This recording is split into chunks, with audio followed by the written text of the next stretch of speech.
আমরা এসছি আগে গাইঘাটার অন্তর্গত জলেশ্বরে আজকে 3 দিন ধরে গাজনের উৎসব চলছে। আজকে শেষ দিন গাজনের, আগামীকাল শেষ দিন।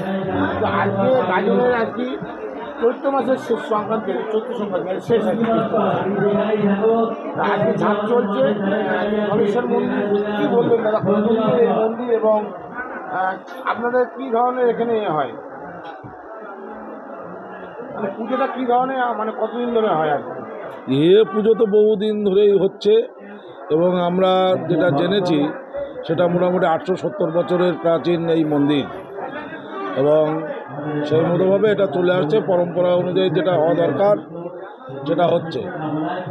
এটা আমাদের জলেশ্বরের ঠাকুর 12 মাসই জলেই থাকেন, এটা এর আগেও আমরা বলেছি, আপনারা শুনেছেন। আজও বলছি যে চৈত্র মাসের তৃতীয় সোমবারে জল থেকে তোলা হয়, তুলে তারপরে সেখান থেকে পুজো দিয়ে আমরা হালিশহরের ঘাটে পায়ে হেঁটে নিয়ে যাই সন্ন্যাসীরা। সেখান থেকে আবার ফিরে এসে বাবার মন্দিরে আসেন। তারপরে 8খানা গ্রামে বাবা ঘোরেন। 8খানা গ্রামের মধ্যে আছে জলেশ্বর, চণ্ডীগড়, শিমুলিয়া, নারিকেলা, গোপালপুর, আমকোলা, কেমিয়া। এটা হচ্ছে আমাদের জলেশ্বরের শিবের বিশেষ গ্রাম। এই গ্রামগুলোতে বাবা যে পুজো নেন এবং সন্ন্যাসীরা নিয়ে যায়। এমতো অবস্থায় আমাদের ঘাট স্নান গাছে গত শনিবারের দিন ঘাট স্নান শাল ভাঙা পর্ব, যেটা খেজুর গাছে উঠে শাল ভাঙা হয়, সেটা গত শনিবারের দিন বিকেল 5টায় হয়েছে। গতকালকে হয়েছে আমাদের নীল পূজা, সারাদিন ব্যাপী কয়েক লক্ষ মানুষের ভিড় এবং সারারাত্র ব্যাপী এখানে জল ঢালার ব্যবস্থা ছিল, সেভাবে সবাই জল ঢেলেছে এবং সেই জল ঢালা পর্ব সকালে শেষ হয়েছে। আজকে তার হচ্ছে চড়ক পূজা। এই চড়ক পূজা উপলক্ষে আমাদের জলেশ্বরের মন্দিরে বিশেষত যেটা হচ্ছে বটিঝাঁপ, একটা বটিঝাঁপের ব্যবস্থা আমাদের এখানে পরম্পরা অনুযায়ী যেটা হয় সেটা আজকে হয়েছে। ঠিক বেলা 12:30টার সময় থেকে শুরু হয়েছে, এখনও চলছে। বটিঝাঁপটা এখনও চলছে, আর কিছুক্ষণের মধ্যেই হয়তো সেটা। এবং আগামীকাল 1লা বৈশাখ, সন্ন্যাসীদের নিয়ম ভঙ্গের একটা সময় বা দিন। ওদিনকে সন্ন্যাস ব্রত নিবৃত্তি হবে। বিকেল 4টের পরে তারা তেল হলুদ দিয়ে আর চরুভোগ রান্না হয়।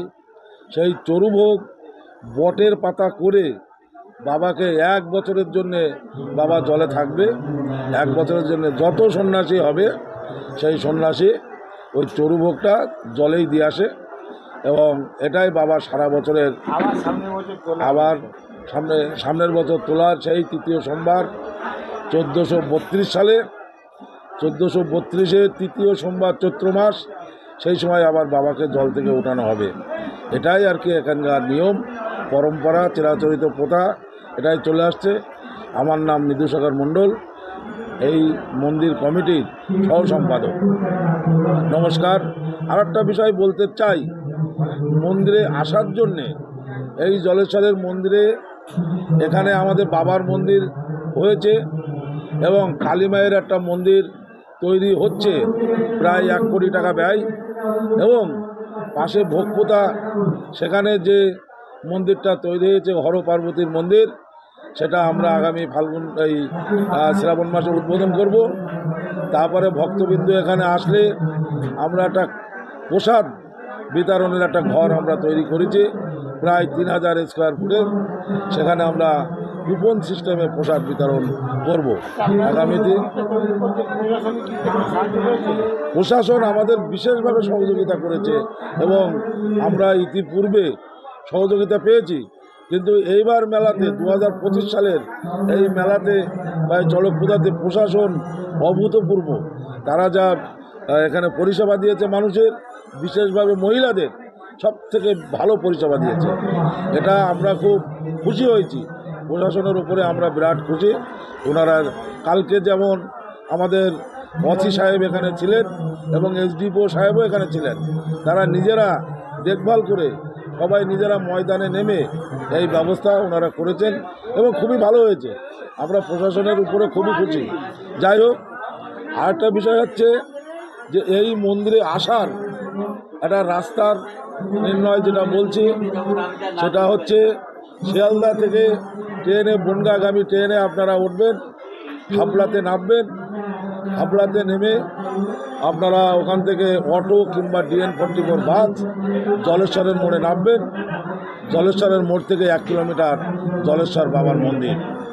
আর এদিকে জাগুলিয়া থেকে আসতে পারবেন, ওদিকে বনগাঁ থেকে যে জলেশ্বর মোড়ে নামবেন। এই মন্দিরে আসার জন্যে এই সব রাস্তাগুলো আছে। ঠাকুরনগরে যে ট্রেন থেকেও আসতে পারবেন। আমরা চলে এসেছি এখন গাইঘাটার অন্তর্গত জলেশ্বর শিব মন্দিরে। আজকে শিবের আর কি ইয়ে হচ্ছে, মানে গাজন থেকে নাকি গাজন উৎসব হচ্ছে, ঝাঁপ চলছে। আমরা বাইরে গিয়েছিলাম, কিছু ঝাঁপের ছবিও নিয়ে এসেছি। এখানে কমিটির কর্মকর্তারা আছে, তাদের মধ্যে শুনে দেবো যে জলেশ্বর মন্দিরের মাহাত্ম্য কী। নমস্কার, আমি জলেশ্বরে চলে এসেছি। আজকে গাজন উৎসব চলছে আপনাদের।